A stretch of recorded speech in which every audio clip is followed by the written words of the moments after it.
Welcome to Mejal and Mejal academy. இன்றைக்கு மெலினா மெஜல்ஸ் குசினில் இன்றைக்கி நம்ம செய்ய போகிற மட்டன் புலாவ் ரொம்ப டேஸ்ட்டாக இருக்கும், மணமாகவும் இருக்கும்.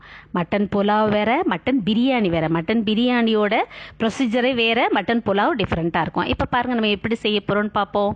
அதுக்கு தேவையான பொருட்கள் என்னென்னு பார்த்தீங்கன்னா, நான் இன்றைக்கி ஒரு 1/2 கிலோ பாசுமதி ரைஸ் எடுத்து வச்சுருக்கேன். 1/2 கிலோ பாசுமதி ரைஸ்னால் 1/2 கிலோ மட்டனை நல்லா கழுவி சுத்தம் பண்ணி எடுத்து வச்சுருக்கோம். நம்ம 2 ஈக்குவலாக இருந்தால் தான் ரொம்ப டேஸ்ட்டாக இருக்கும். இப்போ அதுக்கு தேவையான மணப்பொருட்கள் எல்லாத்தையும் எடுத்து வச்சுருக்கோம். இந்த பொருட்கள் எல்லாம் தேவை. அடுத்து 3 தக்காளியை நறுக்கி வச்சுருக்கோம். 3 தக்காளியை பொடுசாக பெரிய தக்காளி நறுக்கி வச்சுருக்கேன். அதே மாதிரி 3 பெரிய வெங்காயத்தையும் நறுக்கி வச்சுருக்கோம். இப்போ பாருங்கள், பிரியாணிக்கு தேவையான எல்லா மசாலா, அதாவது புலாவுக்கும் இது எல்லா பொருட்களையும் சேர்த்துருக்கோம். அடுத்து மல்லித்தூள் ஒரு 3 டீஸ்பூன் எடுத்து வச்சுருக்கேன். அடுத்து 6 பச்சை மிளகாயை கொரன்னு மிக்சியில் போட்டு அரைச்சி எடுத்து வச்சுருக்கோம். இஞ்சி பூண்டு பேஸ்ட்டு தான் ரொம்ப டேஸ்ட்டு. அடுத்து மல்லி புதினா இல்லாமல் பிரியாணியோ புலாவோ செய்யவே முடியாது. தேவையான அளவு உப்பு போட்டுக்கணும். உப்பு எடுத்து வச்சுருக்கோம். இப்போ ஸ்டவ்வை ஆன் பண்ணிவிட்டு குக்கரை வச்சுட்டு நம்ம அந்த 1/2 கிலோ மட்டனை போடுறோம். நம்ம எப்பயுமே மட்டன் வேகிறதுக்கு கொஞ்சம் நேரம் ஆகும். அதே சமயத்தில் நல்லா வெந்தால் தான் நல்லாயிருக்கும். அதனால் நம்ம நிறைய தண்ணி ஊற்றிக்கிறோம். இதில் கணக்கெல்லாம் பண்ண வேண்டாம். இப்போ நல்ல நிறையவே அது மூழ்கி கொஞ்சம் கூட இருக்கிற அளவுக்கு தண்ணி ஊற்றியாச்சு. இதில் 3 நம்ம இப்போ பெரிய வெங்காயம் நறுக்கி வச்சுருந்ததை போடுறோம். அடுத்து 3 தக்காளி நறுக்கி வச்சுருந்த தக்காளியை அதோடு சேர்த்துட்டோம். இப்போ இஞ்சி பூண்டு பேஸ்ட்டு 2 ஸ்பூன் போட்டாச்சு.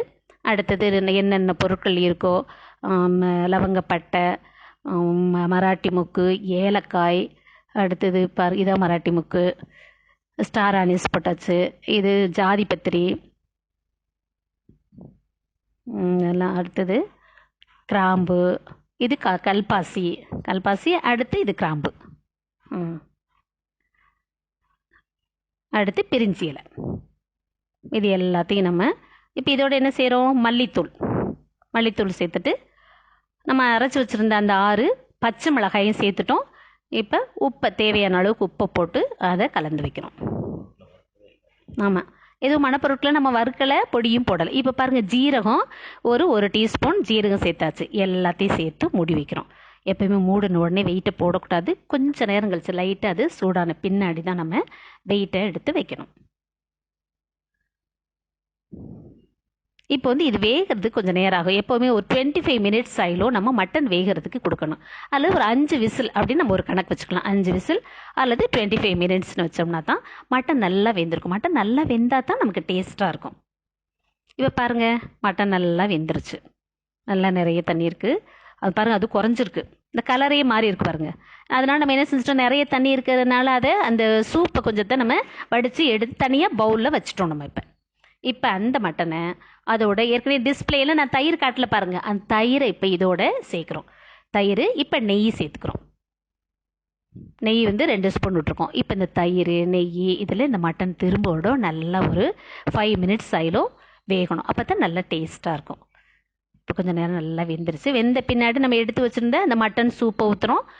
அதுக்கு தேவையான தண்ணி நம்ம நான் 3 டம்ளர் அரிசி எடுத்திருக்கேன். இப்போ 6 டம்ளர் தண்ணி ஊற்றணும். ஆனால் 5 டம்ளர். இப்போ பாருங்கள், புளி தண்ணி இது நான் உங்களுக்கு காட்டலை. ஒரு 3 டீஸ்பூன் புளி தண்ணியை இதோட சேர்த்துக்கிறோம்.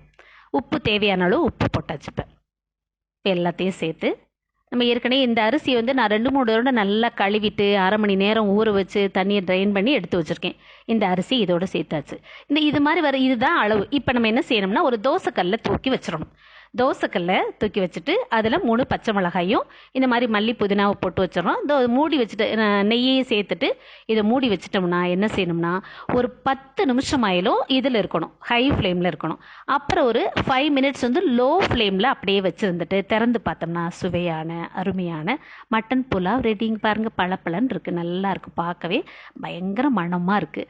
இந்த மட்டன் புலாவுக்கு நம்ம என்ன செய்யலாம், ஆனியன் பச்சடி வச்சுக்கலாம், அல்லது செட்டிநாடு சிக்கன் வச்சுக்கலாம், அல்லது மட்டன் கிரேவி, அல்லது வேறு ஏதேனும் தொக்கு இதுகளை வச்சு சாப்பிட்டோம்னா ரொம்ப அருமையாக இருக்கும்.